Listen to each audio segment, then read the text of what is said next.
Hello, Sebastian Blanco here for Autoblog, coming to you from the driver's seat of the all-new Mercedes EQS SUV. Now, I'm in the driver's seat. We can't go anywhere. This vehicle is in a static situation. We're not able to drive yet. In fact, Mercedes is just introducing this vehicle, so you get to see it. I get to say a few things about it. There's a lot we don't know yet, things that will be coming. So what do we know? This is the EQS SUV, as I said. It is the first SUV on this particular platform, follow-up to the EQS sedan. And if you're sitting where I am, it looks very similar to the EQS sedan from the inside. The hyperscreen, the instrument panel, a lot of the buttons, like things seem similar, but that makes sense. This is the SUV version of the EQS sedan. You can't open the hood in the EQS SUV, and there wouldn't be anything there if you needed to. The only thing that you really need to refill or worry about under the hood is the washer fluid, and that is accessible from a small port in front of the driver's side door. The EQS SUV has a battery pack that's 107.8 kilowatt hours, and that is the usable capacity. Mercedes isn't talking about the gross capacity, and in fact, there's a lot of details that they're not saying, so we don't know things like range, charging speeds, those kind of things quite yet, but those will be coming, as they say. Stay tuned.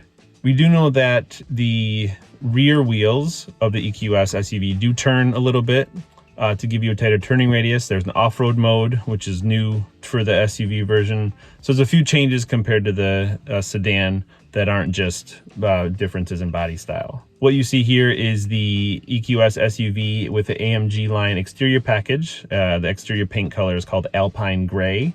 And if you look at the rear taillights, you see there's like a helix style design in there.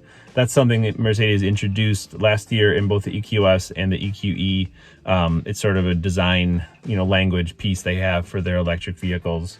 There's a lot of aerodynamic details that went into the design of the EQS SUV. Electric vehicles, Mercedes found when they put the cover on the bottom to sort of make things more aerodynamic. You can do a lot with that you can't do in a standard internal combustion engine. For example, the side running boards that are both on the EQS SUV and Mercedes said will be coming in a lot more future vehicles.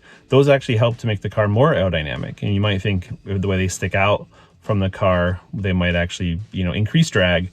But instead, because they're helping to extend that underbody straight, flat horizontal platform down there, they actually create less turbulence, which helps with the efficiency. Same thing with, there are some little things on the rear end that sort of help pull that undercarriage further back, once again decreasing turbulence and making the car overall more efficient.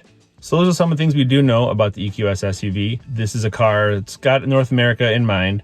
It's going to be built in Alabama, sold first in the US, so there's a lot of consideration given to the US market. Production starts this summer, goes on sale in the fall, and until then, enjoy the ride.